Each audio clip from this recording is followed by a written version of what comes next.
In October 2018, Red Bull and audio specialists Shure flew London-based beatmaker Shy One across the pond to Red Bull Air Race in Indianapolis, where she was set the challenge of creating a track from raw sounds recorded at the event for Red Bull Soundscapes. "I didn't know what the place was going to be like," she says, reflecting on her first thoughts of the brief. "I just imagined me standing on the side of a track next to little makeshift planes, like the ones people make in their garage, a bicycle with wings." It wasn't quite the DIY soapbox-style affair she had imagined. At Air Race, some of the world's best race pilots take on a low-altitude obstacle course in ultra-agile, lightweight and state-of-the-art planes, hitting speeds of 260 miles per hour and enduring forces of up to 12 G. Think fighter pilots, but instead they're battling it out for the fastest time in the penultimate race of the season. Armed with the new MV88 portable microphone, Shy spent the day exploring the Indianapolis Motor Speedway and capturing the event's vast audio world. Recording everything from the aggressive acceleration of planes to the buzzing crowds, she transformed these samples into a sleek, after-hours jam. Check out the video from her time there above, then listen to the track below and scroll down to hear more from Shy about how she got on the day.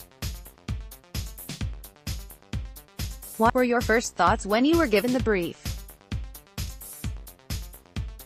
I thought, yes, because it was like nothing I've ever heard of or been given the opportunity to do.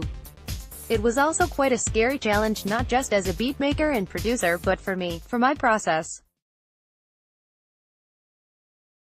New things terrify me, especially when it comes to music. There was going to be some stepping out of my comfort zone, and I'd never done field recordings before. Having never done field recordings before, did you try to plan out an approach to recording sounds on the day beforehand? Or did you just want to turn up and see what the vibe was? It was just a turn up and see what the vibe is, because I had no idea what to expect. I thought, you know what, you don't need to have too much in your head. You might go there, and the rug's going to be pulled beneath you, and then you've got no plan. What was your access like at the Indianapolis Motor Speedway? How close could you get? I didn't realize it would be in such a huge venue with so many people, and I thought I'd be restricted in terms of venue access. But I actually got to a plane.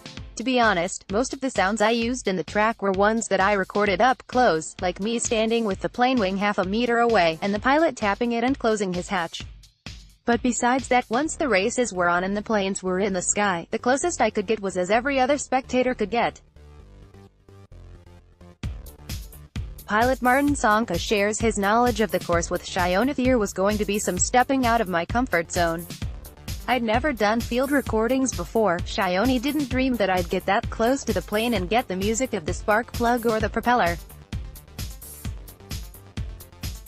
Shy One was quite a challenge.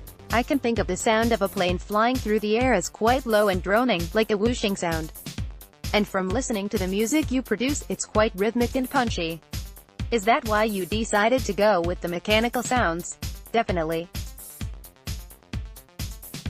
I wasn't really sure how I could work plane noises into an instrument. Percussion is the main thing in my track, so there wasn't going to be so much going melody-wise and with riffs.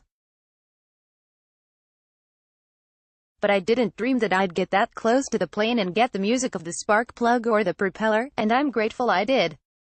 I think I might have been a bit limited if I'd only been able to get the whooshing of the planes and the crowd. There's only so much you could do with that. Let's talk about some of the sounds that you'd captured, if you could pick out some, and talk about where you were when you recorded them, what you liked about them, whether any were unexpected. The pylons are the big inflatable markers which the planes fly through, and when the airplane hits them, the ground team have to quickly reset them and get them back up. They do it in, like, 90 seconds. And you can go inside of them and crouch down in this space underneath the bottom of it. These guys have to shout, flap, before pressing this button which releases the flap, and that deflates the rest of it. That was one of my favorite sounds I recorded. It's like this airy, punchy thing which could be a kick or a snare. It's great, I used it as a snare. France's Nicolas Ivanov performs during the finals of Red Bull Air Race. Copyright Me High Statku, Red Bull Content Pool. Another one was the hatch closing on the plane, which was, again, great for percussion. I didn't thinking about all these other sounds a plane could make. And the commentators. One of the commentators was introducing this French pilot called Baptiste Vignay, and he just completely fluffed it. He was like, and up next we have Bin Bap, and he just keeps talking anyway, and it was so funny. I was like, I have to start the tune with this. I also chopped the commentary up and used it as a little chant in the tune. What was it like working with the microphone, especially given it's your first time field recording? It was a bit of trial and error to begin with, because I don't really have that much experience with mics. I'm not really a recorder, I'm a beat maker. But thankfully it's a plug-and-play device. They've got some great presets on the app, so you don't really need to fiddle around with it. Plain and simple, you hit record and that's it.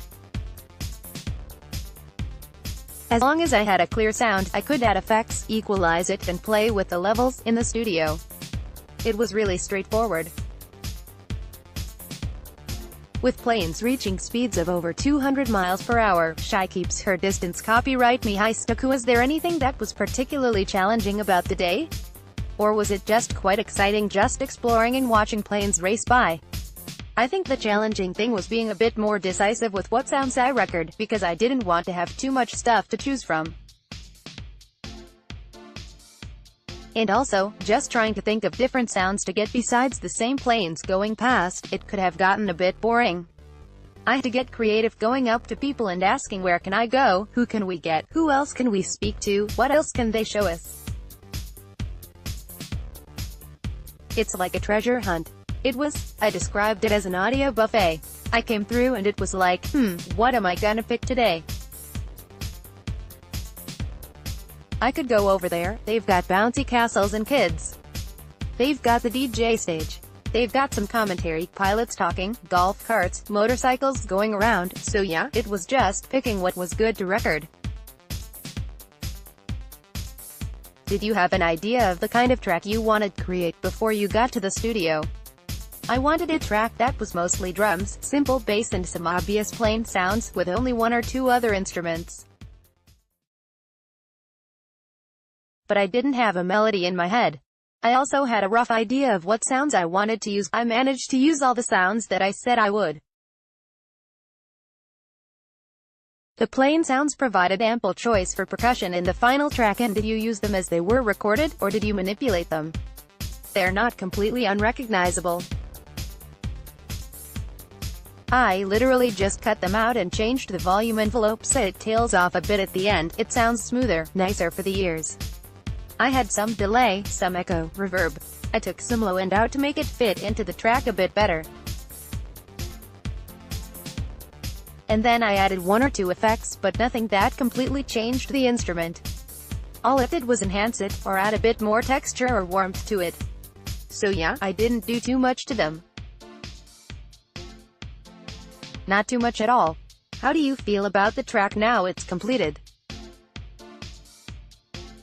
I like it. I feel good about it. It's a track that I would play, not in the club, but I would definitely play it in a mix or on the radio. So it's less of a party track, and something a bit more moody. It's a little more stripped back because I wanted you to hear the plain sounds, so it is a bit of a moody electronic track, but still nice listening. I think you could put it on whilst doing some work.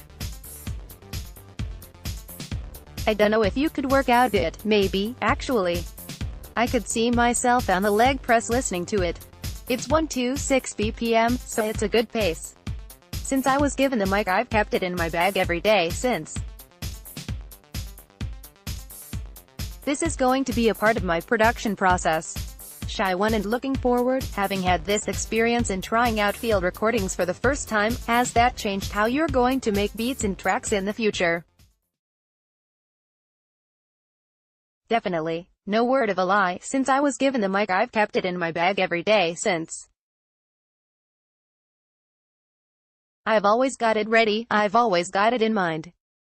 If I'm ever anywhere where I think it would be great to record something for music, not just to make beats with, but for my radio shows or if I want to interview someone.